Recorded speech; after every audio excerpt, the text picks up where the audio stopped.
जय हिंद साथियों। जीएस के इस जो है ऑनलाइन श्रृंखला में मैं प्रेमचंद मिश्रा आप सभी का हार्दिक स्वागत करता हूं। साथियों आइए इस सीरीज को हम लोग आगे बढ़ाते हुए एक दूसरे टॉपिक की शुरुआत करते हैं और जिस पर आज हमें बात करनी है, आज का हमारा टॉपिक है संविधान की प्रमुख जो है अनुसूचियाँ। ये अनुसूचियाँ हमारे लिए बहुत ही महत्वपूर्ण है, इस पर हमें पॉइंट टू पॉइंट बात करनी है। साथियों सबसे पहले हमें ये जानना है कि हमारे मूल संविधान में कितनी अनुसूचियाँ हैं। उसके बाद हमें ये देखना है कि वर्तमान समय में हमारे पास कितनी अनुसूचियाँ हैं हमारे संविधान में और किस अनुसूची में क्या क्या रखा गया है, कौन कौन से संविधान के द्वारा कौन कौन सी अनुसूची जोड़ी गई है और उसमें कितने कितने विषय रखे गए हैं। तो साथियों आइए शुरुआत करते हैं इस टॉपिक पर कि प्रमुख जो है अनुसूचियों पर हम लोग आज चर्चा करेंगे। तो साथियों सबसे पहले हम बात करते हैं कि हमारे मूल संविधान में कितनी अनुसूची है और वर्तमान समय में संविधान में कितनी अनुसूची है। तो मूल संविधान में 8 अनुसूची है, वर्तमान समय में कितनी है 12 अनुसूची है।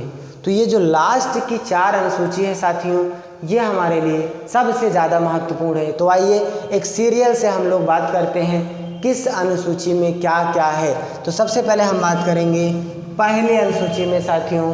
तो पहली अनुसूची में कहा जाए केंद्र तथा राज्य संबंध, कहा जाए केंद्र तथा राज्य क्षेत्र के बारे में या केंद्र तथा संघ राज्य क्षेत्र के बारे में, केंद्र तथा संघ राज्य क्षेत्र के बारे में जो प्रावधान किया गया है ये पहली अनुसूची में किया गया है। दूसरी अनुसूची की बात कर लिया जाए साथियों, विभिन्न पदाधिकारियों के वेतन और भत्ते का प्रावधान कहाँ किया गया है, दूसरी अनुसूची में किया गया है। तीसरी अनुसूची की बात करेगा तो विभिन्न पदाधिकारियों के शपथ के बारे में प्रावधान कहाँ किया गया है, तीसरी अनुसूची में किया गया है। चौथी अनुसूची की बात कर लें साथियों, तो चौथी अनुसूची में हमारा राज्यसभा में कहा जाए राज्यों का जो प्रतिनिधित्व है उसके बारे में प्रावधान कहाँ किया गया है, चौथी अनुसूची में किया गया है।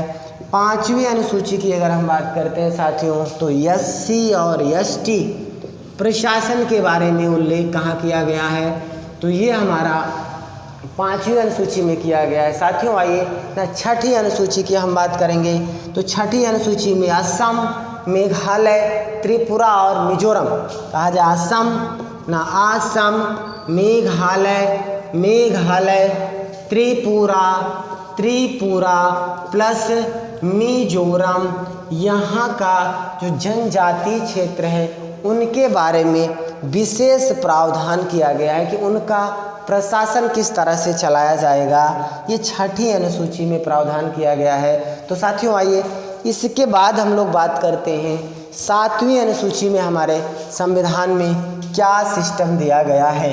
तो 7वीं अनुसूची की अगर हम लोग बात करेंगे साथियों, तो 7वीं अनुसूची में केंद्र तथा राज्य संबंध को दिखाया गया है। 7वीं अनुसूची में हमारे क्या है साथियों, 7वीं अनुसूची में केंद्र तथा राज्य संबंध के बारे में बताया गया है। किसमें, 7वीं अनुसूची में। और 3 सूचियां हैं, कहा जाए संघ सूची, राज्य सूची और समवर्ती सूची, जिसके तहत विषयों को बांटकर दोनों में संबंध स्थापित करने की कोशिश की गई है साथियों। आइए 8वीं अनुसूची की हम लोग बात करते हैं। 8वीं अनुसूची हमारा कहा जाए भाई भाषा से रिलेटेड है। किससे रिलेटेड है, भाषा से रिलेटेड। और ध्यान देना मूल संविधान में भाषा की संख्या 14 है, वर्तमान समय में भाषा की संख्या 22 हो चुकी है, अर्थात ये 8 भाषा बढ़ी है। और 8 भाषा बढ़ी किस किस संविधान संशोधन से है साथियों, हमें उसे भी ध्यान देना है। 21वां संविधान संशोधन, 71वां संविधान संशोधन और 92वां संविधान संशोधन, ये 3 संशोधन है। इसमें एक भाषा जुड़ी जिसे हम कहते हैं सिंधी, इसमें 3 भाषा जुड़ी नेपाली, मणिपुरी और कोंकणी, और इसमें 4 भाषा जुड़ी है बोडो, डोंगरी, मैथिली और संथाली। बोडो, डोंगरी, मैथिली और संथाली, ये 4 भाषाएं जोड़ी गई किसमें? 92वां संविधान संशोधन द्वारा। तो 14, 4, 18, 3, 21 से 22, इस तरह से हमारी ये 22 भाषा भी हो जाएगी। साथियों आपको बता दें कि कोंकणी हमारे गोवा में बोली जाती है, नेपाली कहा जाए हमारे कहाँ? सिक्किम में बोली जाती है, और डोंगरी हमारे कहाँ? जम्मू कश्मीर में बोली जाती है। जम्मू कश्मीर में डोंगरी, गोवा में कहा जाए कोंकणी, और सिक्किम में कहा जाए नेपाली बोली जाती है। साथियों आइए इसके के बाद हम लोग बात करते हैं 9वीं अनुसूची पर। तो 9वीं अनुसूची हमारा जो रिलेट करेगा वो हमारा भूमि अधिग्रहण से। किससे भाई? भूमि अधिग्रहण से रिलेट करेगा। ध्यान देना साथियों, ग्रहण, इसे पहला संविधान संशोधन द्वारा जोड़ा गया था, और इसमें 284 विषय रखे गए थे। कहा जाए 9वीं अनुसूची भाई किससे संबंधित है? भूमि अधिग्रहण से है। पहले संविधान संशोधन द्वारा जोड़ा गया, और इसमें विषय कितने हैं? 84 विषय रखे गए हैं साथियों, 284 विषय इसमें रखे गए हैं। इसके बाद हम लोग बात करते हैं साथियों 10वीं अनुसूची, कहा जाए दल बदल से संबंधित है भाई, दल बदल से संबंधित है। ये हमारा 52वां संविधान संशोधन के तहत जोड़ा गया था, और राजीव गांधी की सरकार थी। 13वीं को कहा जाए 11वीं अनुसूची की हम लोग बात करेंगे साथियों ना। तो 10 नंबर अनुसूची हमारा दल बदल से संबंधित है, 52वां संविधान संशोधन है। इसके बाद हम लोग बात करें 11वीं अनुसूची की साथियों। 11वीं अनुसूची हमारा कहा जाए किस से संबंधित है? तो पंचायती राज व्यवस्था से संबंधित है। पंचायती राज व्यवस्था से संबंधित है। कौन सा संविधान संशोधन है साथियों? 73वां संविधान संशोधन है। कब हुआ था? 1992 में हुआ था। लागू कब से हुआ? 1993 से लागू हुआ। किस तारीख को पंचायती राज दिवस मनाते हैं? 24 अप्रैल को पंचायती राज दिवस मनाते हैं। इसके बाद हम लोग बात करेंगे कुछ और पॉइंट्स अभी पंचायती राज व्यवस्था पर। अब कहा जाए कि पंचायती राज व्यवस्था हमारा किस सूची का विषय है? तो साथियों पंचायती राज व्यवस्था हमारा राज्य सूची का विषय है ना, क्योंकि हमें बात करनी थी 11वीं अनुसूची पर। भाई क्या है? पंचायती राज व्यवस्था है। भाई कौन सा संशोधन है? 73वां संविधान संशोधन है। कब हुआ था? 1992 में हुआ था। लागू कब से हुआ? तो 24 अप्रैल 1993 को। इसीलिए 24 अप्रैल को पंचायती राज दिवस के रूप में मनाया जाता है। और पंचायती राज व्यवस्था किस सूची का विषय है साथियों? राज्य सूची का विषय है। कितने विषय हैं इसमें? पंचायती राज व्यवस्था में 29 विषय हैं। कौन सा आर्टिकल संबंधित है? 243 नंबर का आर्टिकल संबंधित है। ग्राम प्रधान बनने के लिए एज कितनी होनी चाहिए? 21 साल होनी चाहिए।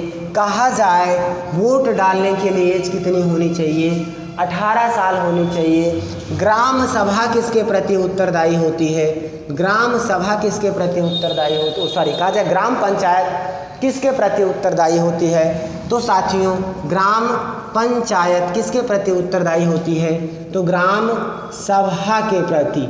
ग्राम पंचायत किसके प्रति उत्तरदायी होती है? या गांव का प्रधान किसके प्रति उत्तरदायी होता है?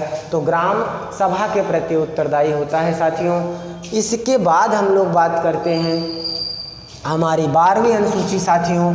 12वीं अनुसूची में क्या है और कौन सा संविधान संशोधन के तहत 12वीं अनुसूची जोड़ी गई थी? तो साथियों आइए देखते हैं 12वीं अनुसूची कहा जाए इसका संबंध है नगर निकाय से। किससे है? नगर निकाय से है। 74वां संविधान संशोधन है। कहा जाए 1992 में हुआ था। अब बात कर ले विषय कितने हैं? तो विषय हमें ध्यान देना है 18 विषय हैं। नगर निकाय में कितने विषय हैं साथियों?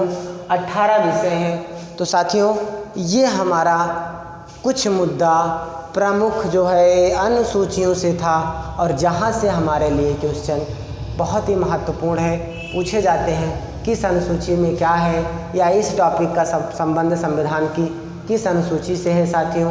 सबसे ज़्यादा लास्ट की 4 अनुसूचियाँ 9वीं 10वीं 11वीं 12वीं।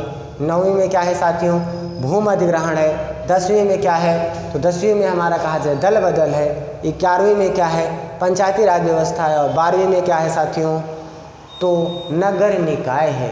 ना साथियों, ये वीडियो आपको कैसा लगा? मैं आपके सामने फैक्ट टू फैक्ट चीज़ों को रखने की कोशिश कर रहा हूँ साथियों, और मैं कोशिश करूँगा कि जो भी मटेरियल मेरे द्वारा आपके बीच में प्रस्तुत किया जाए वो पूरी तरह से शुद्ध हो, गलती के चांसेस उसमें नथिंग के बराबर हों। तो साथियों, वीडियो आपको कैसा लगा ना कमेंट बॉक्स में कमेंट ज़रूर करिए, और चैनल को लाइक करिए, शेयर करिए और सब्सक्राइब करिए ना। हम लोग ना जो है इसके बाद दूसरे वीडियो में मिलेंगे। कल मिलते हैं एक नए वीडियो के साथ साथियों। जय हिंद।